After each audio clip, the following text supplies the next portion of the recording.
사무엘하서 6장 6절부터 16절까지 교도하시고 마지막 16절 우리 같이 합독합니다. 사무엘하서 6장 6절 제가 먼저 읽습니다. 그들이 나곤의 타작마당에 이르러서 소들이 뛰므로 우사가 손을 들어 하나님의 괴를 붙들었더니 여호와 하나님 우사가 그만으로 말미암아 진노하사 그를 그곳으로 지시니 그가 거기에 하나님의 괴 곁으로 죽으리라. 여호와에게서 우사를 치심으로 다윗이 분하여 그곳을 베레스 우사라 부르니 그 이름이 오늘까지 이르니라. 다윗이 그 나라에 여호와를 두려워하여 이르되 여호와의 괴가 어찌 내게로 오리요 하고 다윗이 여호와의 괴를 오겨 다윗성 자기에게로 매우 가기를 즐겨하지 아니하고 가드 사람 오벳 에돔의 집으로 매어 간지라. 여호와의 괴가 가드 사람 오벳 에돔의 집에 석 달을 있었는데 여호와께서 오벳 에돔과 그의 온 집에 복을 주시니라. 어떤 사람이 다윗 왕에 이르되 여호와께서 하나님의 괴로 말미암아 오벳 에돔의 집과 그의 모든 소유에 복을 주셨다 한지라. 다윗이 가서 하나님의 괴를 기쁨으로 메고 오벳 에돔의 집에서 다윗성으로 올라가세.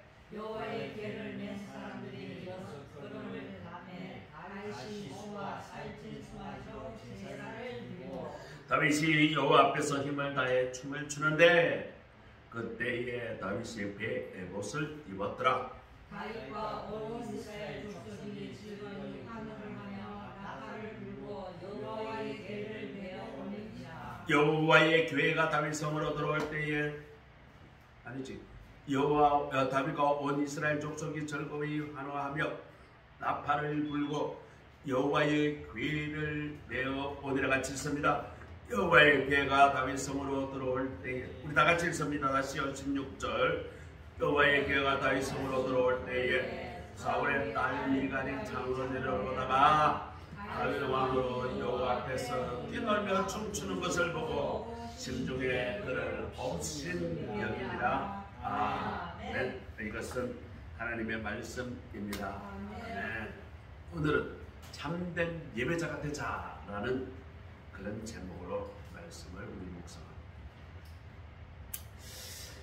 자, 하나님의 법궤, 전지전능하신 하나님의 법궤가 지금 어디 있느냐 하면 블레셋 땅에 있어요. 아니, 전지전능하신 하나님의 법궤가 이스라엘 땅에 있어야지, 성전 안에 있어야지. 아니, 어떻게 이방 민족에게 거기서 뺏겨가지고 블레셋 땅에 있게 됐을까? 사울 왕이 블레셋과 전쟁을 할 때 이 법궤만 가면 하나님이 무조건 전쟁에 이기실 것이다. 그렇게 자기 마음대로 생각하고 제사장, 그 당시 사무엘이죠. 사무엘에게 상의도 안 하고 이 법궤를 옮겨가지고 전쟁에 가는데 말이죠. 전쟁에 가기 전에 뭘 해야 될까요? 하나님 앞에 제사를 드리고 전쟁에 나가야 될 거 아닙니까? 그런데 사무엘이 좀 늦게 왔어요.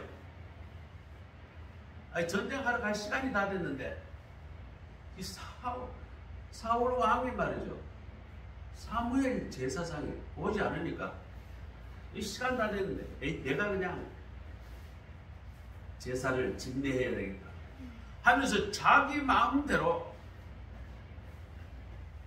제사를 드렸고 내가 지금부터 예배 인도할게. 목사님 안 왔는데 지 마음대로 해본 거예요. 하나님이 그것을 진노하게 하사 그날 전쟁에 지게 하셨다. 그리고 이 법궤를 뺏어갔다. 블레셋 사람들도 법궤가 하나님이라는 걸 알았어요. 어마무사시하는 하나님이라는 걸 알았어요. 그런데 그것을 뺏어왔는데 문제가 생겼어요. 가는 데마다 블레셋 사람들이 다 연병에 걸려 다 죽는 거예요. 그래서 아이고 이거 뺏어왔는데 우리가 감당 안 되겠다 해가지고 또 옆에 도시에 갔어요.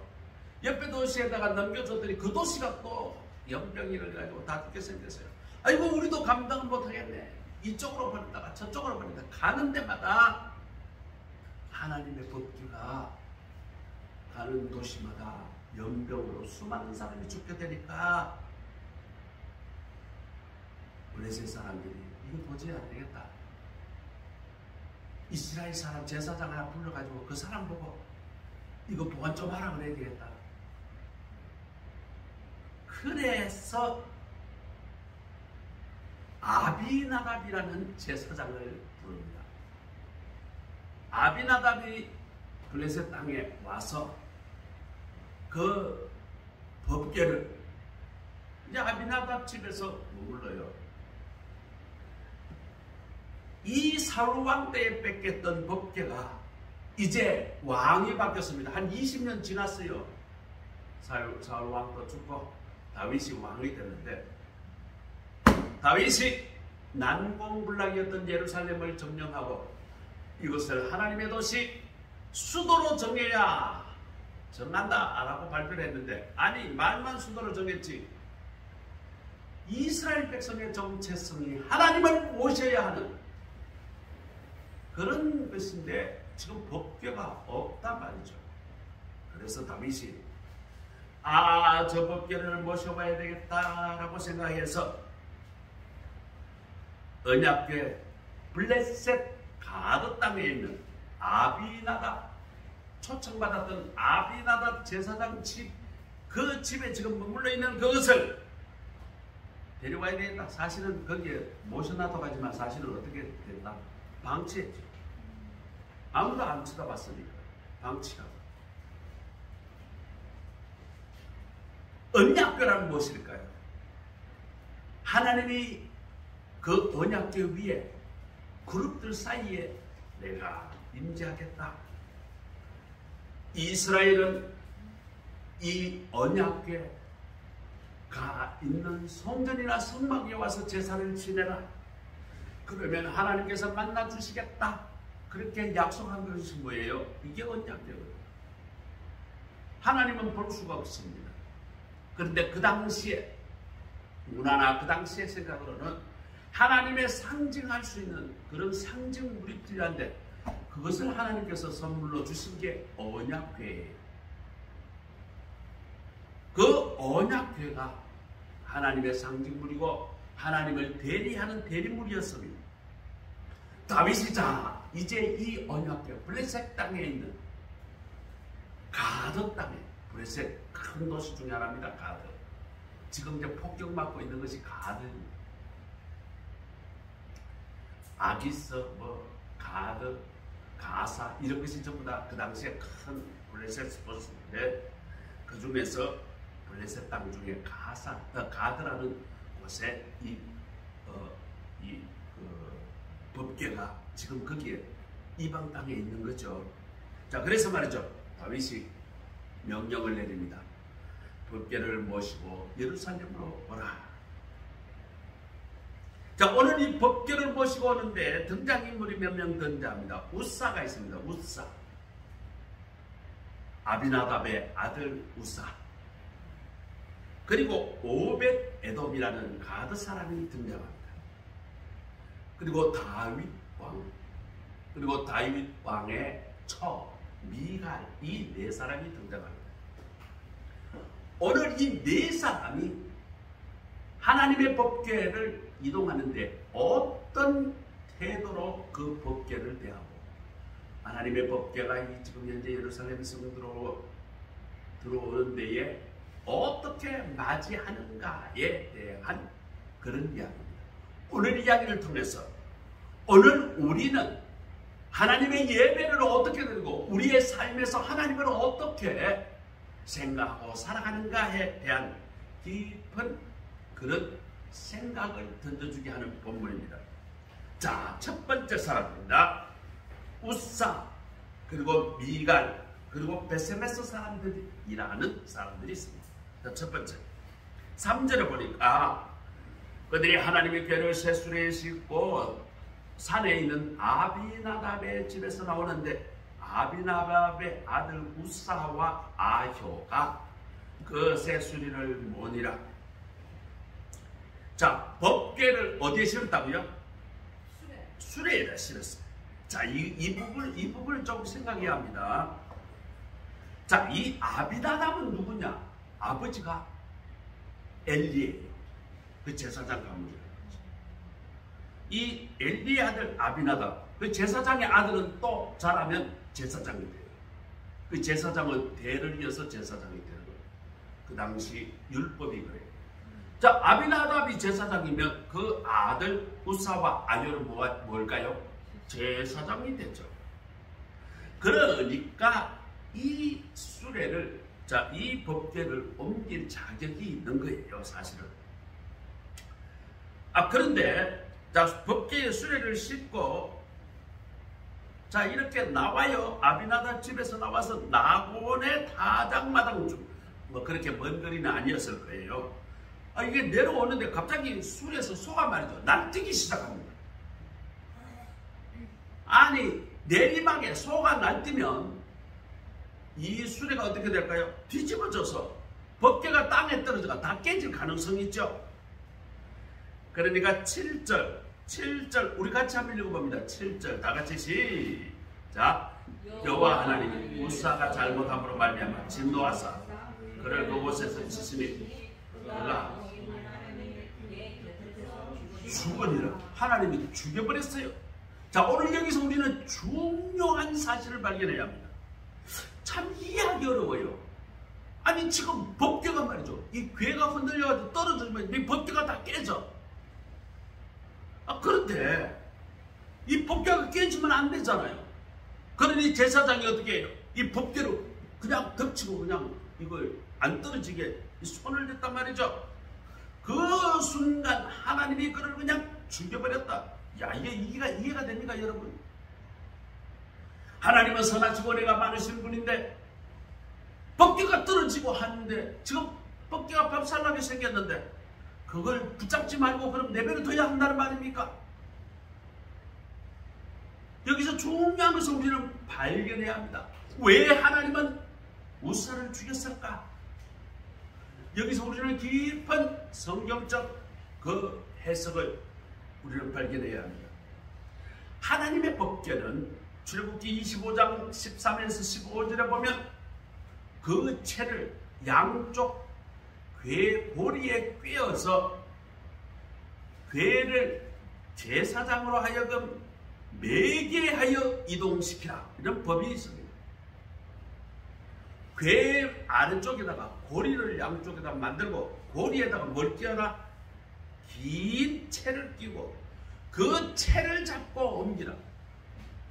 그렇게 하나님께서 명령하셨습니다.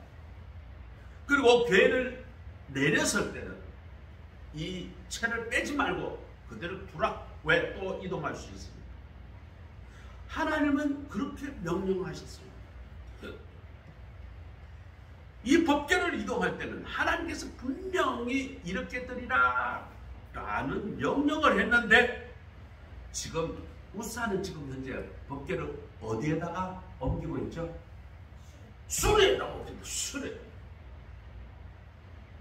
메고 가는 게 편해요? 수레 싣고 가는 게 편해요? 싣고 가는 게 편해요. 수레 싣고 가는 게 편하겠어요? 화물 트럭에 싣고 가는 게 편하겠어요? 화물 트럭에 편하고 가는 게 편하겠죠. 자, 예배 드릴 때에 교회에 나와서 앉아서 그냥 이렇게 예배 드리는 게 편하겠어요? 집에서 누워서 텔레비 보면서, 텔레비 화면 보면서 예배 드리는 게 편하겠어요? 그게 편해요?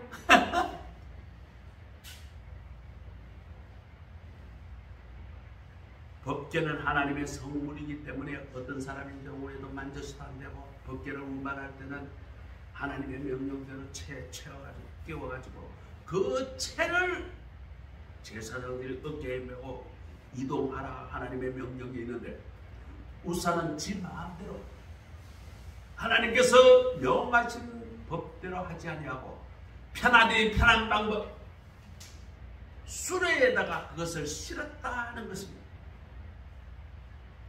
세상 편한 방법으로 하나님께 대했다는 것이죠.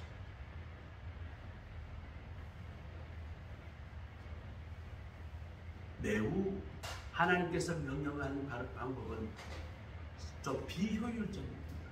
때로는 불편합니다. 우리는 교회 일을 하고 하나님을 섬긴다고 하면서 이 일이 빠르고 효율적으로 진행될 때 이게 하나님의 뜻이구나 그렇게 착각하는 경우가 있습니다. 꼭 바른 것은 꼭 그것이 바른 것이 아니에요. 꼭 그것이 옳은 것이 아닙니다. 때로는 하나님께 우리가 섬기고 봉사할 때에 때로는 힘든 과정이 있어요. 때로는 지루한 과정이 있어요. 그렇지만 그런 과정을 통해서도 하나님께서는 역사하심을 일하심을 우리는 깨달아야 합니다. 우선은 하나님의 인자요 하나님의 상징인 그 법궤에 손을 대는 범죄를 또 저질렀습니다. 법궤에 손을 대지 말라고 하나님께서 분명히 명했거든요. 법궤에 손을 대는 것은 하나님을 쉽게 생각하고 만만하게 생각한다는 것이죠. 우리가 어릴 때에 하나님의 성문에 대해서 매우 두려운 마음을 가졌습니다. 지금부터 한 40년, 50년 전에 시골 교회에서 말이죠. 지금 이렇게 교회가 바닥이, 그때는 뭐 이런 의자와 좌석이 없었어요. 땅바닥에 그냥 주로 마룻바닥에 앉고 강대상이 이렇게 1단, 2단 이렇게 강대상이 높이 강대상이 있습니다. 그때 성도들은 말이죠. 강대상을 만지는 것조차 두려워했습니다. 그리고 강대상이 있는 곳에 올라가는 것도 두려워했습니다. 그래서 말이죠. 청소하시는 그 집사님들이 거기에 올라갈 때는 반드시 하나님 앞에 회개 기도를 하고 그렇게 가서 걸레질하고 청소를 했습니다. 왜요? 그것은 하나님이 계시다라는 그런 두려운 마음을 가지고 대했다는 것입니다. 그랬더니 그 시골에 가난한 사람들이 다 하나님께서 복을주십니다. 자녀들이 다 잘 되고요. 그때 시골교회 교회 나온 사람들은 거의 다 그 지역에서 정말 못 사는 사람들, 어려운 사람들이 교회에 나왔어요. 잘 살고 부자고 유지사들은 교회 안 나와요. 그런데 과부의 아들, 그리고 정말 천민의 아들, 멋섬의 아들, 이런 사람들이 교회에 나와서 하나님을 두려워 하나님께 진정으로 예배드릴 때 그 자녀들이 복을 받고 다 석사 박사 되고요. 의사, 검사 되는 것 제가 경험을 했어요. 그 동네 유지라고 잘 사는 사람들, 자녀들 뭐 다 지금 보면 별볼 일 없어요. 저도 가난한 그 목사의 아들이었지만 제가 그 시골에서 유일하게 경북대학교 딱 한 명 들어갔어요. 하나님께서 하나님을 제대로 예배하는 사람, 하나님을 경외하고 두려워하는 사람에게 복을 주심을 우리는 이 시간 깨달아야 합니다. 자, 베세메스 사람들이 있습니다. 법궤가 베세메스에서 도착했을 때 사람들이 말이죠. 벌떼같이 와서 하나님의 법궤, 야 신기하다, 재밌다, 야 하나님 법궤 구경하러 가자 이래서 말이죠. 벌떼같이 사람들이 모여서 법궤를 구경하러 왔습니다. 재미삼아 호기심 삼아 법궤를 봤던 사람, 베세메스 사람들 5만 70명이 하나님께서 그 자리에서 적사시키고 있어요. 우리는 알아야 합니다. 하나님을 재미삼아 예배를 호기심으로, 하나님을 재미삼아 호기심으로 대하는 사람 반드시 하나님께서 이렇게 심판하심을 깨달아야 합니다. 자, 세 번째 인물이 미갈이 있습니다. 미갈. 법궤가 예루살렘의 성으로 들어오는데 다윗은 너무너무 기뻐가지고 하나님 정말 감사합니다 하면서 미친 듯이 춤을 춥니다. 오늘 얼마나 미친 듯이 춤을 췄는지 옷이 다 벗어질 정도로 그렇게 춤을 췄다고 해요. 또 오늘 보니까 뭐 6 걸음을 했는데 뭐 소를 2마리나 잡고 제사를 드리고, 야천 다윗은 할 수 있는 최선을 다해서 하나님께 찬양드리고 기쁨으로 춤을 추고, 자, 그런 모습을 멀리서 미갈이 딱 봅니다. 20절에 보니까 오늘 이스라엘의 하나님이 건달패들의 면상을 드러내고 춤을 추듯이 신하들을 아내와 백성 보는 앞에서 몸을 드러내고 춤을 추다니 다윗 왕이 임금님의 채통이 말이 아닙니다. 지금 미갈이 말이죠. 다윗 왕을 보고 비난하는 이야기예요. 여기서 우리가 미갈의 시선을 우리는 자세히 봐야 합니다. 다윗 왕이 춤을 추는 것은 지금 누구 때문에 지금 춤을 출까요? 하나님께 찬양드리고 자기의 하나님 앞에 지금 이 법궤가 오는 것이 너무너무 기뻐서 감당하지 못하게 춤을 추고 있는데 미갈은 지금 뭘 보고 있다고? 신하들 아내와 백성들 보는 앞에서 지금 남의 실선을, 인간의 실선을, 그걸 지금 현재 생각하고 있다는 것입니다. 그것을 수치스럽다고 보는 것입니다. 여러분, 오늘날 또 이 비슷한 현상이 일어납니다. 어떤 사람은 하나님 앞에서 말이죠, 정말 내가 회개하면서 껄껄이 울면서 기도하는 사람이 있습니다. 그러면 옆에 있는 권사가 말이죠, 저게 지금 분위기 다 풀리면 이게 뭐냐고, 지 혼자 예수 믿냐고, 뭐를 그렇게 껄껄이 울고 기도하느냐고. 하나님 앞에 전심으로 회개하고 하나님 앞에 전심으로 찬양하는 사람 박수치면서 찬양을 하는데 옆에서 야 저게 뭐냐, 저게 채신머리 없이 장로가 그렇게 기쁨으로 저렇게 미친 듯이 죽어 앉았냐, 채신머리 없이. 그렇게 비난하는 사람이 있어요. 하나님 앞에 우리는 우리의 시선이 집중되어야 합니다. 세상 사람, 주위의 사람, 여기에 시선에 의식해가지고 하나님을 잊어버리는 사람, 그런 사람은 진정한 예배자가 아닌 것입니다. 내가 예배드릴 때 목사님에게 잘 보이려고 천만에요. 옆에 있는 사람 잘 보이려고 천만에요. 이 예배의 시간은 오직 내가 하나님 앞에 엎드립니다. 내가 하나님의 이 자세로 예배드립니다. 그것이에요. 목사 눈치 보지 마세요. 옆에 사람 눈치 보지 마세요. 오직 하나님의 시선을 의식하며 우리는 예배드려야 합니다. 예, 미갈과 똑같은 사람은 오늘 숱하 있습니다. 이들은 말이죠, 예배자가 아닙니다. 하나님 앞에 예배드리는 사람이 아니에요. 예배 구경꾼입니다. 그리고 예배에 대한 비판자입니다. 예배드리면서 이거 우리 교단, 우리 교회 꼭 이렇게 예배드려야 되나? 우리 교회는 뭐 다른 교회에 있는 뭐 그 순서도 없고 뭐가 없고, 저 뭐 장로님 기도를 왜 전담을 하지? 기도 좀 더 세련되게 준비해서 못하나? 설교는 왜 또 졌다고 해? 아이고 말도 그냥 예화도 재미도 없고, 아유 찬양 저게 뭐야, 저 앞에서 그냥 드럼치고 소리 빽빽 지르고, 아유 듣기 싫어. 꼭 저렇게 시끄럽게 좀 해야 되냐? 찬양대가 저게 뭐야, 저게 밤도 제대로 안 받고 밤자도 제대로 안 받고, 사람들이 왜 박수치고 기말이야, 저 춤을 왜 춰, 채식머리 없이. 적어도 예배를 드리면서 품이야 격식은 갖춰야지. 채통을 좀 지켜야지. 이전에는 이렇게 예배드렸는데 지금 뭐야, 이게 예배도 아니고 개판이고 난장판이네.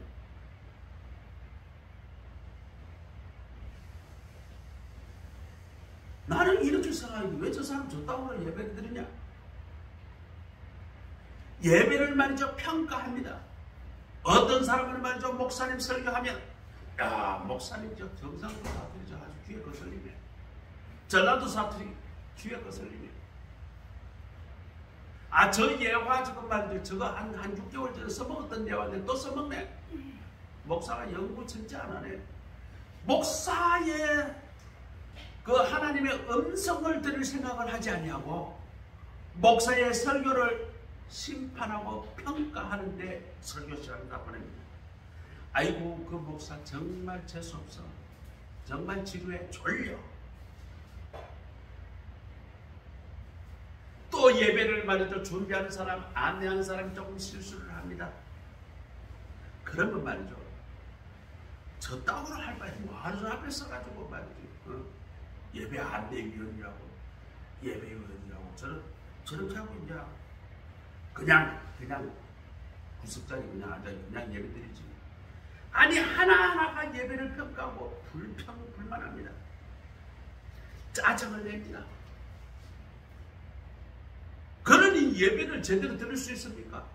예배는 하나님과 나와의 만남이고 하나님께 내가 죄를 고하고 하나님께 사죄를 받고 하나님께 새로 살아갈 그 말씀을 듣는 시간인데 그것은 하나도 없고 모든 것이 다 불편. 이 교회는 왜 이렇게 작아? 이 교회는 왜 이렇게 음향이 개판이야? 이 교회는 에어컨이 왜 이렇게 제대로 안 나와? 이 더워서 빠지고 이게 무슨 예배야? 이건 하나님이 없어요. 이런 사람이 예배를 통해서 하나님을 만난다. 불가능한 일입니다. 그 사람에게는 그 더 좋은 환경, 더 좋은 목사님 설교해봐야 그 사람 귀에 들어가지 않습니다. 자, 두 번째입니다. 두 번째. 오벳 에돔이라는 사람과 다윗 왕이 있습니다. 11절 우리 다 같이 읽어봅니다. 11절입니다. 11절 다 같이 시작. 여호와의 괴가 가드 사람 오벳 에돔의 집에 석 달에 있었는데 여호와께서 오벳 에돔과 그의 온 집에 복을 주시니라. 자, 이것도 이해가 안 됩니다. 오벳 에돔은 누굴까요? 이방 사람입니다. 가드 사람이에요. 쉽게 이야기하면 지금 블레셋 사람이에요. 하나님을 몰랐어요. 그런데 이 집에 말이죠. 다윗 왕님 말이죠. 우사가 팍 죽이는 걸 보고 하나님이니까 베세메스 사람 5만 70명 죽이는 걸 보고 하나님 다윗 왕이 깜짝 놀라가지고 야 이거 들어오면 큰일 나겠다. 이거 우리나라 망하겠다. 그래서 말이죠. 급히 오벳 에돔이라는 사람 집에 그냥 거기다가 법궤를 밀어넣어버립니다. 오벳 에돔은 소문은 들었어요. 야 하나님의 법궤 너무너무 무섭다. 5만 명이나 죽었대. 그리고 이스라엘 제사장이 수레에 싣고 갔다가 즉사했대. 그러니까 오벳 에돔은 자기 방에 모시면서 어떻게 했다? 뭔지는 모르겠지만 이 법궤는 하나님이 영험한 그 능력이 있구나 이렇게 하면서 두려운 마음으로 경외하는 마음으로 그 법궤를 집안에 모셨다. 뭐 손도 안 댔겠죠. 쳐다보지도 않았겠죠. 왜? 두려우니까. 그런데 하나님을 몰랐던 그 이방인이 하나님의 법궤를 하나님을 두려워하는 마음으로 대했을 때 하나님은 어떻게 하셨다? 복을 주셨다. 오늘 여기서 우리는 중요한 깨달음을 알아야 합니다. 우리가 교회에서 중직을 받았다, 권사되었다, 장로되었다, 목사되었다, 이것이 중요한 것이 아닙니다. 이것 때문에 복받는 것이 아닙니다. 하나님을 경외하는 마음으로 하나님 앞에 예배를 드리고 하나님을 경외하는 마음을 가지고 살아갈 때에 하나님이 우리에게 복을 주심을 믿어야 합니다. 오벳 에돔처럼 이방인이어도 마음으로 하나님을 전심으로 두려워하고 경외하면 하나님께 복을 받습니다. 하나님은 그 하나님을 모신 가정과 그 자녀와 그 삶 속에서 하나님은 복 주시기를 원하십니다. 우리도 하나님을 그 가정의 중심을 모시고 하나님을 경외하는 마음으로 그렇게 살아갈 때에 하나님의 복이 임하는 가정이 될 줄로 믿습니다. 자, 그리고 다윗 왕이 있습니다. 다윗 왕. 우사가 죽습니다. 아니, 다윗 왕이 명령해서 제사장 아비나답을 아비나답 제사장 이제 수레를 그 법궤를 예루살렘 성 안으로 모시고 오시오. 여기 예루살렘 거룩한 성전을 내가 지어놨습니다. 아니야, 이때는 성전까지는 아직 안 지었어요. 어쨌거나 예루살렘 성으로 모시고 오시오. 그러니까 아비나답이 자기 아들들에게 우사와 아요에게 시켜서 자, 이것을 예루살렘으로 이동해라. 이때 말이죠. 우사가 제사장이었다면 이 율법을 좀 읽어보고 이것을 어떻게 하나님께서 이동을 해야 하는가, 이것을 좀 연구를 하고 그렇게 옮겨서 써야 되지. 세상 편한 방법대로 수레에 싣고 가다가 하나님께서 죽여버렸단 말이죠. 내가 언제 그렇게 법궤를 옮기라고 그랬냐? 죽여버렸단 말이에요. 이때 다윗이 얼마나 놀랐는지 모릅니다. 오죽 급하면 오베데돔, 그것도 이스라엘 백성도 아니잖아요. 가도 사람 집에다 그냥 그걸 가지고 방에다가 처박아버렸어. 아니 오베데돔이 그런데 복을 받는다고 소문을 들었어요. 석 달 만에 복을 받았다. 다윗 왕이 다시 용기를 냅니다. 이제는 하나님의 명하신 방법대로 이제 교회를 제사장들을 동원해서 어깨에 메고 옮깁니다. 그 법궤를 수레에 매가지고 그냥 달렸으면 얼마나 빨리 왔겠어요. 그런데 제사장을 동원하는데 오늘 보니까 제사장을 몇 명? 3만 명이나 보냅니다. 이 법궤를 메고 오는데 아니 뭐 법궤 해봐야 한 요것만 합니다. 요거보다 조금 작아요. 이 법궤가 요 강대상보다 조금 적은데 이것만 청년이 되면 이 길게 이렇게 대를 여기다 밑에다 딱 고정을 해서 몇 명이면 몇 것 같아요? 4명이면 충분히 옮기겠죠? 아마 지금 편집사하고 내하고 둘이 양쪽에서 갖다 떨면 이거 그냥 들릴 거예요. 근데 어깨에 매면 말이죠. 그래도 뭐 한 4명이면 충분히 되겠죠. 아니 4명이 지금 이게 메고 오면 될 것을 몇 명 동원했다? 3만 명. 그리고 말이죠. 오늘 본문에 보니까 다윗과 이스라엘 온 족속이 잣나무로 여러 가지 악기와 수금과 비파와 소고와 앙금과 제금으로 이 무슨 말이에요? 하나님의 법궤가 들어온다고 하니까 이 수많은 사람들이 수많은 악기로 찬양의 연주를 했다는 것이죠. 그 말은 무슨 말입니까? 온 나라가 법궤를 따라가지고 축제가 지금 벌어지는 거예요. 찬양을 빰빠바 찬양을 말이죠. 나팔, 수금, 제금, 양금 온 나라 악기로 다 불면서 3만 명이 말이죠. 악기 연주하고 대단했을 것 같아요. 자, 온 나라의 축제 분위기로. 그리고 다윗 왕은 이 법궤가 예루살렘에 들어오는 것이 너무너무 기쁘니까 할렐루야 하면서 정신없이 춤을 추었다. 왜? 하나님이 이제 예루살렘에 들어오는 거예요. 춤을 추었다. 그러니 하나님이 복을 줄 수밖에 없는 거예요. 이스라엘 왕 중에 제일 위대한 왕이 누굴까요? 다윗 왕입니다. 건국왕 사울왕은 쳐다보지 않습니다. 솔로몬 왕, 가장 부귀했던 왕 쳐다보지 않습니다. 이스라엘은 지금도 다윗 왕. 왜요? 하나님 뜻에 가장 합했던 사람이 다윗이기 때문에. 사실 복 제일 많이 받은 사람은 솔로몬 왕이겠죠. 어마어마한 축복을 누렸습니다. 그것이 중요한 게 아니에요. 하나님은 마음에 어떻게 합하게 살았느냐? 그럴 때 하나님께서 은혜와 복을 주신다는 것은 지금 이스라엘 백성들이 잘 알기 때문입니다. 다윗 왕은 어쨌거나 하나님의 법궤, 하나님을 지금 예루살렘으로 맞아들이는데 온 몸과 온 마음과 내 모든 것을 다해서 찬양하고 기뻐하고 또 기뻐합니다. 자, 그러면 오늘 이 본문을 가지고 우리는 어떻게 해야 할 것인가? 우리는 어떻게 참된 예배자로 살아야 할 것인가는 주제로 우리 오늘 말씀을 정리합니다. 오늘 우사와 같이 하나님의 명령과 말씀보다는 내 기준으로 예배를 판단하는 사람이 있습니다. 그리고 내 기준으로 예배를 드리는 자가 있습니다. 솔직히 말하면 우사는 하나님 앞에 예배자가 아닙니다.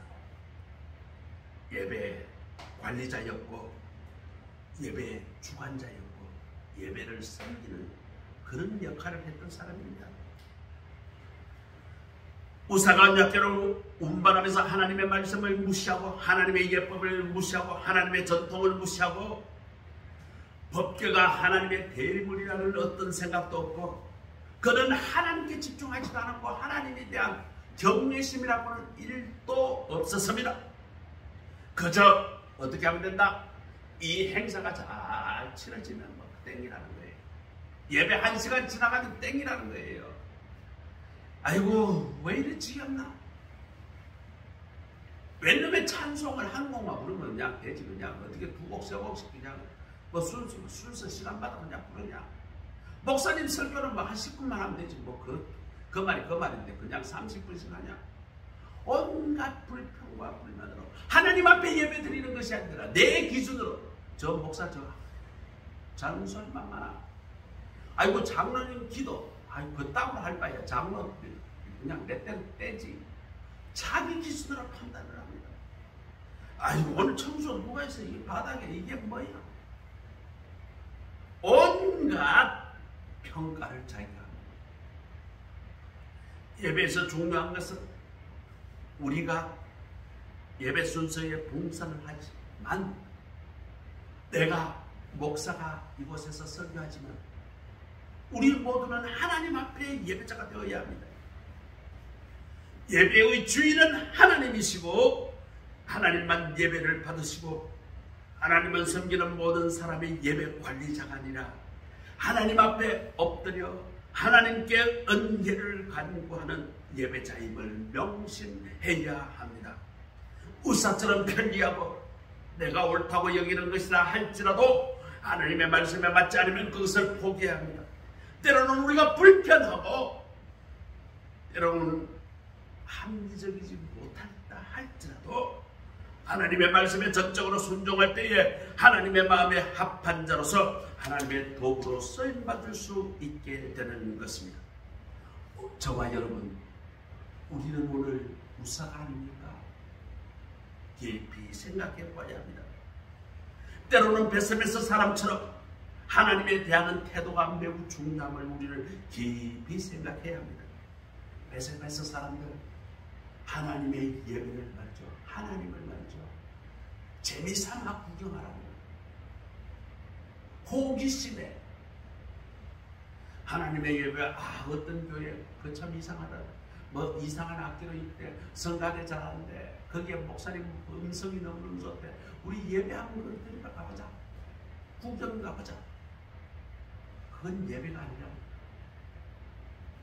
하나님을 가볍게 생각하거나 하나님을 경홀히 생각하면 재미삼아 말하거나 하나님을 재미삼아 대하는 것 하나님이 제일 싫어합니다. 오래 믿을수록 이런 위험은 더 커집니다. 직분이 높을수록 이런 생각이 더 있을 수 있습니다. 우리는 아무리 오래 믿어도 내가 어떤 직분을 가지고 있다 할지라도 하나님을 안다고 말하지 말고 하나님을 경외해야 합니다. 하나님을 두려워해야 합니다. 왜냐하면요, 하나님은 나와 질적으로 다른 존재이기 때문입니다. 하나님은 나를 창조하신 창조주이시고 하나님은 나를 심판하시는 심판주이시기 때문입니다. 예배는 이러한 인식에서 기초해야 합니다. 미가는 사람에게 집중하며 다윗을 비난할 때 다윗은 하나님께만 집중했음을 우리는 기억해야 합니다. 우리가 놓쳐서 안 될 다윗의 고백, 여호와 앞에서, 주 앞에서 미갈로부터 받은 다윗은 자신의 행동이 사람 앞에서 기뻐하는 게 아니라는 거예요. 오직 하나님을 두려워하고 하나님 앞에 기뻐하고 하나님을 기뻐하고 찬양을 했다는 거예요. 춤을 췄다는 거예요. 앞으로도 하나님 앞에서 찬양하며 춤을 출 것이다. 이렇게 미갈에게 이야기합니다. 이 말씀은 우리에게 매우 중요한 것을 가르쳐주고 있습니다. 세상 사람들의 관점에서 보면 미갈은 하나님보다 주위 사람들, 일반 백성들이 어떻게 볼 것인가 거기에 집중했고, 다윗은 사람의 시선을 아랑곳하지 아니하고 오직 하나님께 집중했습니다. 지금 우리는 누구에게 집중하여 예배드리고 있습니까?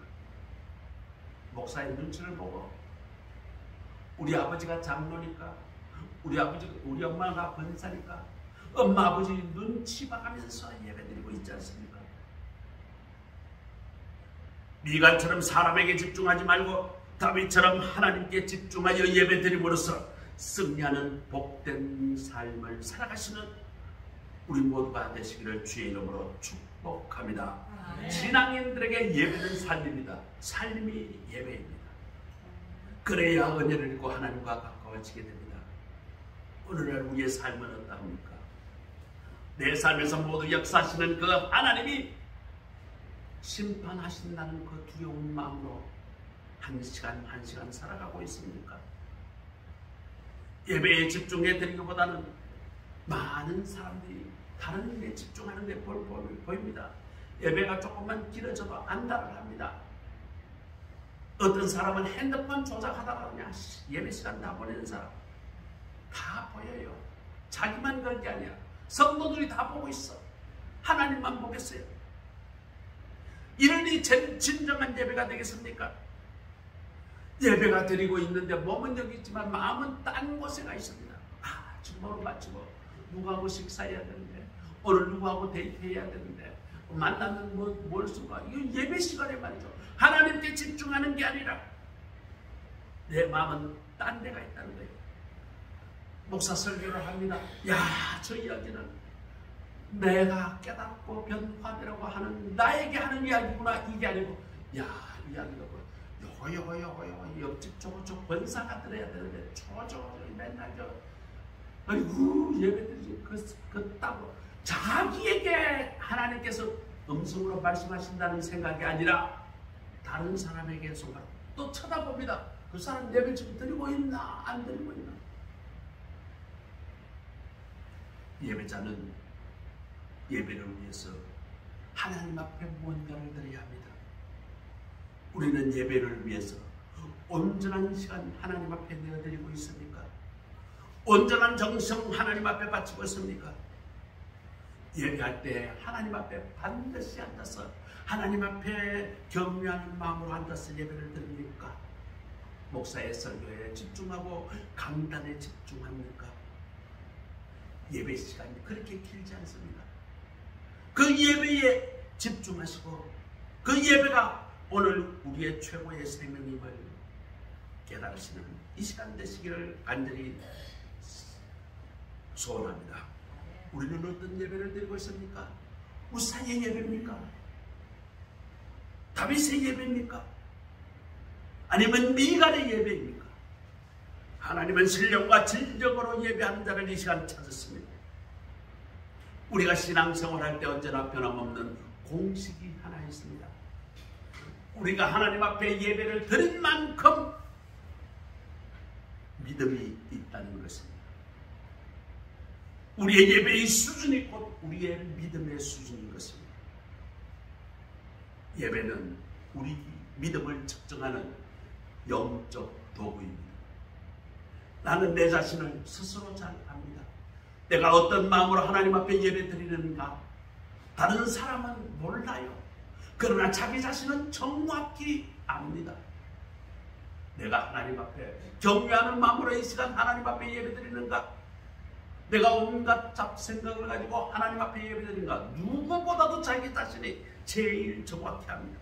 그것이 바로 나의 믿음의 수준인 것입니다. 예배의 회복, 우리 그리스도인들의 그것보다 더 중요한 것이 없습니다. 주님, 이 시간 하나님 앞에 고백합니다. 내 삶을 진정한 예배자로 살아가겠습니다. 주님, 저의 모든 삶을 다스려 주옵소서.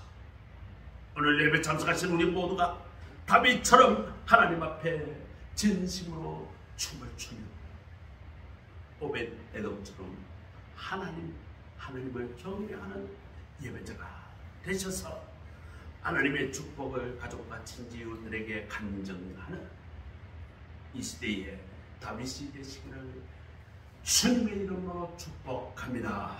기도하겠습니다. 하나님 감사합니다. 오늘 참된 예배자가 되라 말씀을 가지고 깊이 묵상합니다. 하나님, 미갈이나 우사처럼 그저 형식적으로 사람의 눈치를 보고 예배드리지 아니하고 오벳에돔처럼 하나님을 경외하고 다윗처럼 전심으로 하나님을 기뻐하고 찬양드리며 예배드리는 우리 모두가 되게 하옵소서. 예수 그리스도의 이름으로 감사하며 기도드립니다. 아멘. 찬송가 288장 288